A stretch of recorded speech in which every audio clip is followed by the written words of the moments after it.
Praise the Lord. மத்தேயு 8ஆம் அதிகாரம் 3ஆம் வசனம்.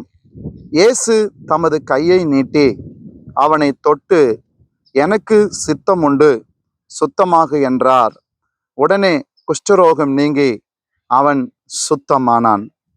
வேதாகம காலம் தொட்டே இந்த குஷ்டரோகம் என்ற இந்த தொழுநோயை பற்றி பைபிளில் நாம் பார்க்குறோம். இயேசு மலையிலிருந்து இறங்கின போது திரளான ஜனங்கள் அவருக்கு பின் சென்றார்கள். அதுக்கு முந்தின வசனம் சொல்லுது, இந்த மலை பிரசங்கம் மத்தேயு 7ஆம் அதிகாரம் கடைசி வசனத்துல 29ஆம் வசனத்துல, மத்தேயு 7:29 மலை பிரசங்கத்தை இயேசு முடிக்கிறார். அந்த பிரசங்க முடிவுல ஜனங்கள் அவருடைய போதகத்தை குறித்து ஆச்சரியப்பட்டார்கள்.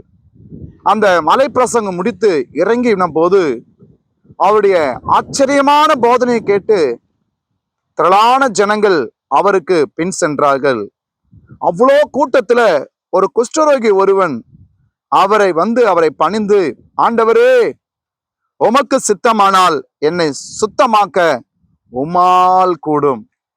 அவன் பாருங்க, அவ்வளோ நேரம் உபதேசத்தை கேட்டவன் அந்த குஷ்டரோகி பாளையத்துக்கு புறம்பே தங்கி இருக்கிறவன், சமுதாயத்தாலே தீட்டுப்பட்டவன், உறவுகளாலே ஒதுக்கப்பட்டவன், தன் சொந்த குடும்பத்தாலே தள்ளப்பட்டவன். குஷ்டரோகி யாரும் ஊருக்குள்ள வசிக்க முடியாது. மற்றவங்களுடைய இனஜன பந்துக்கள்ல எந்தவித நல்ல விசேஷங்களோ எந்தவித குடும்ப நிகழ்வுகளோ கலந்து கொள்ள முடியாது.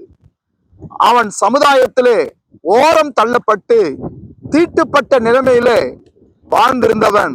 தன் வாழ்க்கையில அவனுக்குள்ள ஒரு மனபாரம், என் பிரச்சனைய மேசியா கிட்ட சாமிகிட்ட சொல்லிட்டா சரியாயிடுமேன்னு சொல்லி அவர்கிட்ட போய் அவரை பணிந்து, உமக்கு சித்தமானால் என்னை சுத்தமாக்க உம்மால் ஆகும் என்றான். இது ஒரு விசுவாச அறிக்கை, பலமான அறிக்கை, தேவனிடத்தில் உறுதியான அறிக்கை.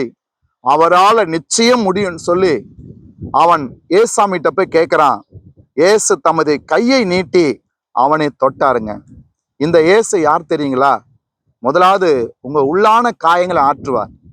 இன்றைக்கு பல நேரங்களில் மனுஷன் வியாதி ஹாஸ்பிட்டலுக்கு போறாங்க, டாக்டர் கிட்ட போறாங்க, டாக்டர் கொடுக்குற மருந்தை சாப்பிட்றாங்க, ட்ரீட்மெண்ட் எடுக்கிறாங்க. ஆனால் அந்த வியாதியின் உள்ள இருக்கிற காயம்னு ஒன்று இருக்குது பாருங்க.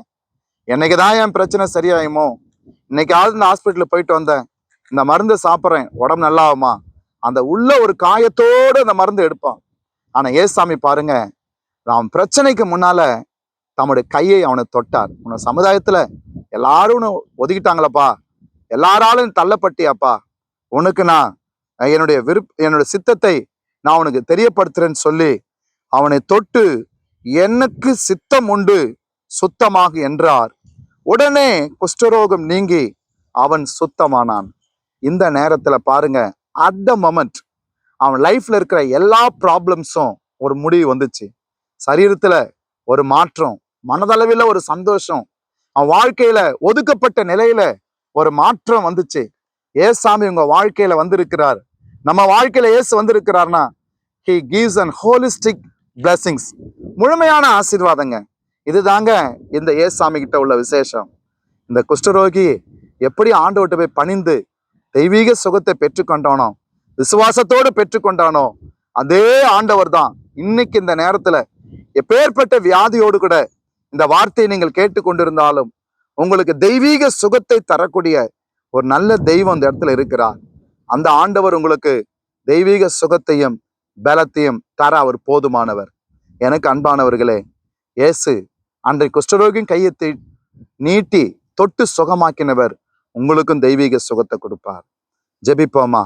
நல்ல பிதாவே, அப்பா, இந்த நேரத்துல இந்த வார்த்தையை கேட்கிற ஒவ்வொருவருக்காக ஜெபம் பண்றாப்பா. ஒவ்வொருவரும் தொட்டு சுகமாக்குங்கப்பா. எப்பேற்பட்ட வியாதி இருந்தாலும் இந்த நேரத்துல ஜெபிக்கும் போது சுகம் தரும் தேவன், அற்புதங்களை செய்யும் தேவன். ஆண்டவரே, எல்லா பலவீனத்தை நீக்கி தெய்வீக சுகம் தந்த ஆசீர்வதியும், அற்புதம் செய்யும். இயேசுவின் நாமத்தில் பிதாவே, ஆமென். God bless you.